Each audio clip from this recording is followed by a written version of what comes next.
By 1994, the fighting video game craze was, pun not fully intended, kicking into high gear, with such hits like Mortal Kombat from Midway, Samurai Showdown from SNK, and the one that really started it all off, Capcom's Street Fighter II.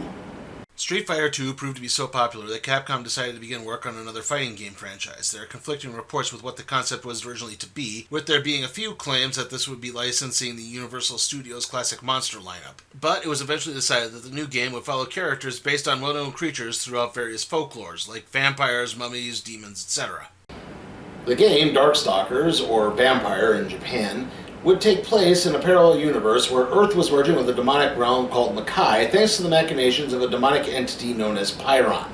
The catch-all term for the residents of Makai is Darkstalkers. Of course, there are heroes and villains on both sides. The game would go on to sell modest numbers and garner a cult following with gamers and critics alike. In the intervening years, there would be sequels, crossovers like the Capcom Versus series, and 2 different animated series. The first was a 4-episode OVA from legendary Japanese animation studio Madhouse, and the second being an American version which toned down the more adult elements from the game, but did manage to include the mega-popular character Felicia, a scantily-clad cat girl.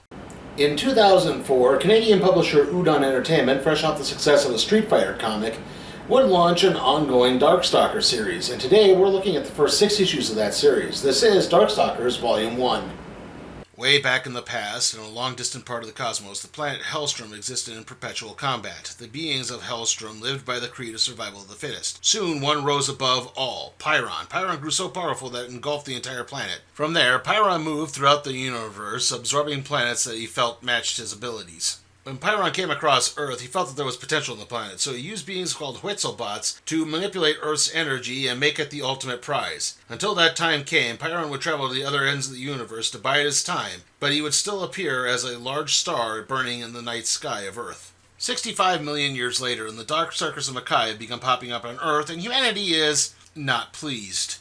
There have even been rumors of man-made Darkstalkers killing innocents somewhere in Europe. This all proves to be somewhat entertaining as an old man relates these stories to the denizens of a local pub in Portsmouth. When closing time hits, a regular named Jack begins walking home when he notices a woman grieving in a cemetery nearby. Her name is Anne, and she is an immigrant who just lost her husband along with her home. Jack takes pity on the young woman and offers to put her up for a few nights until she lands on her feet.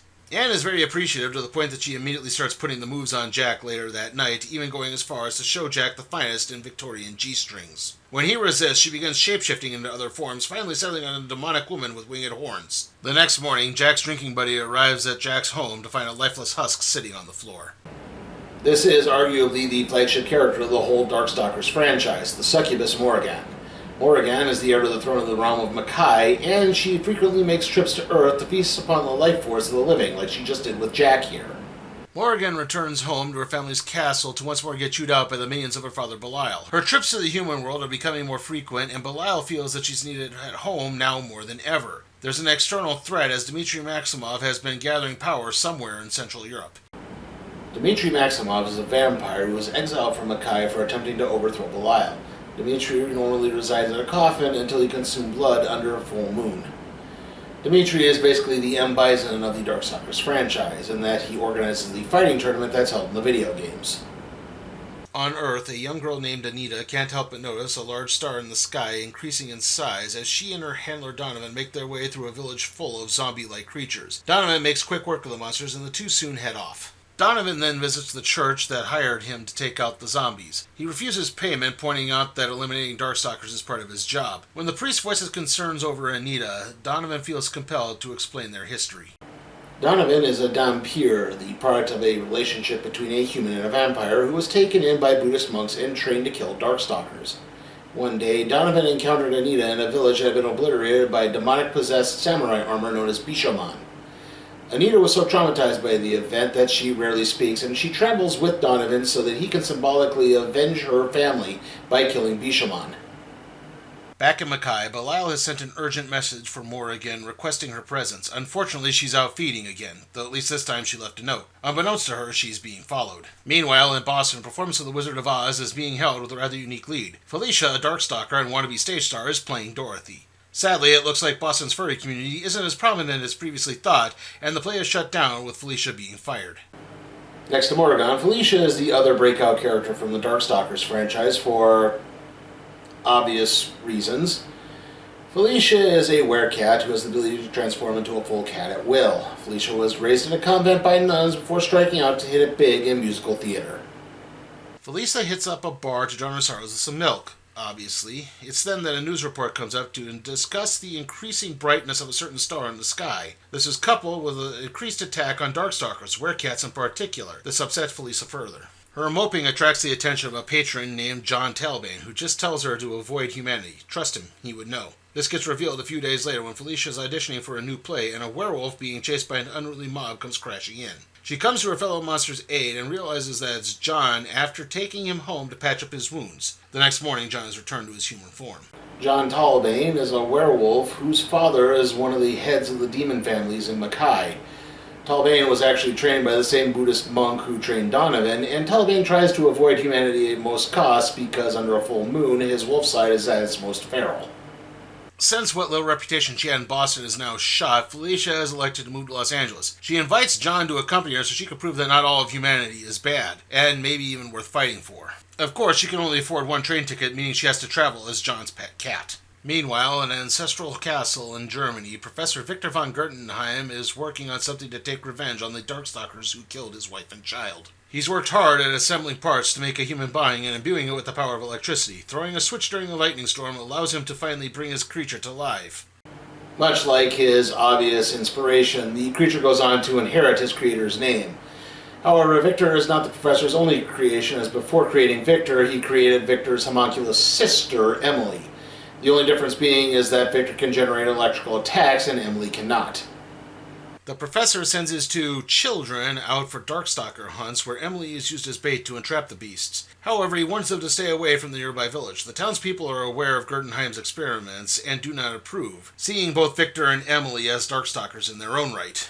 Things then take a turn for the worse as the professor suffers a fatal heart attack while working on something for Emily. Not being fully aware of how to deal with death, Victor and Emily elect to just put the professor to bed for a few months. When he doesn't get better, they decide to take him into the village for help. Unfortunately, it's way too far gone. The two crash a town meeting about whether or not to storm Gertenheim Castle. When one of the villagers throws a knife at Victor, he begins fighting back until Emily calls him off and they decide just to return to the castle. The town is left with no other choice but to call in someone who can handle Darkstalkers. Donovan. Despite being kicked out of the village, Victor and Emily resolve to continue protecting those who fear and hate them. This is interrupted by the arrival of Donovan and Anita. Victor denies his Darkstalker status and begins fighting with Donovan. This comes to a halt when Donovan fails to sense any malice in Victor. Added to that, real Darkstalkers arrive to snatch Emily and Anita. Donovan promises to help Victor recover as he spots the monsters heading towards the village. The village witnesses Victor and Donovan making quick work of the monsters and soon comes to their aid. Before striking the final blow, Donovan senses that one of the Darkstalkers has been in the presence of Bishamon.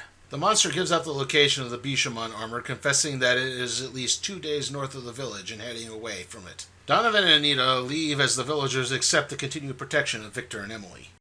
In case you're wondering what happened to Morrigan, well, she set her sights on a painter who likes to make pictures of naked women and then seduce them. Don't get your hopes up, though, you don't really see anything. The painter lets slip that his chief patron is Dmitri Maximov, forcing Morrigan to drop her disguise and literally drain any information on Dmitri from the artist. She learns that Dmitri is in Romania, amassing power and an army of followers. Morrigan returns to her castle to tell her father what she learned. He takes her to task for disobeying him once more, as this is the most important of things. He has something he needs to show her and calls her into his throne room. All there is an empty chair. So, apparently Belial is now being played by Orby the Rabbit. In reality, Belial has spent so much time trying to maintain balance in Mackay as it merges with Earth that his physical form has wasted away. By the next new moon, he will be completely gone. This in turn will lead to a power vacuum leading to Dmitri attempting to take over. Like it or not, Morrigan will need to step up and fight off any threat to the throne so she can take over for herself. However, she's decided to jump the gun and is said to take Dmitri head on right now, so she runs away again. Meanwhile, back on Earth, both Donovan and Bishamon begin feeling their inner demons literally trying to take over. Bishamon eventually gives in to the demon in his armor, but Anita is able to calm Donovan down.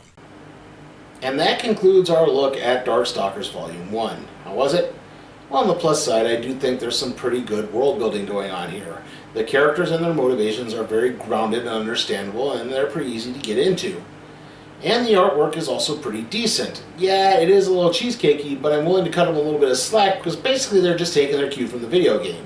That's how they look in that, and it's also really cheesecakey. And I do kind of like how this does echo those classic Universal monster movies. That weird feeling you always get when you watch them, and like half the cast is dressed like it's contemporary to 1930s, and then half the cast is dressed like it's 1565.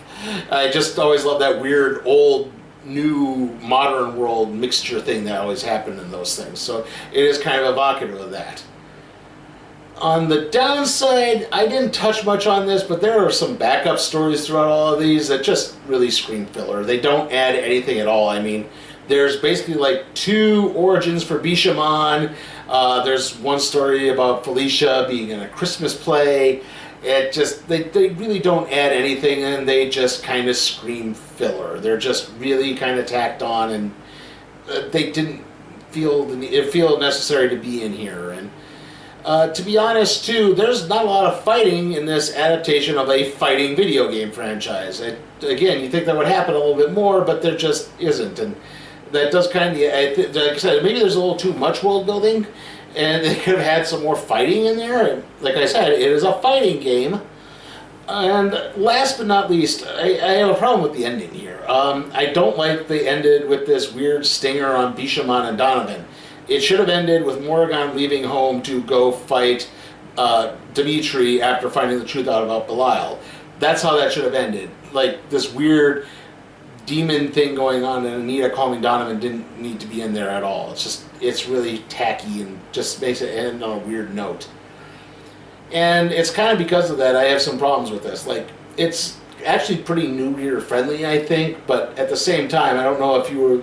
unless the only way you would really be into this is if you were into Darkstalkers. So it's not bad, it's not good. I'm going to go right down the middle and give Darkstalkers Volume 1 a C. And with that, let's see what we're doing next time on the Random Trade Review.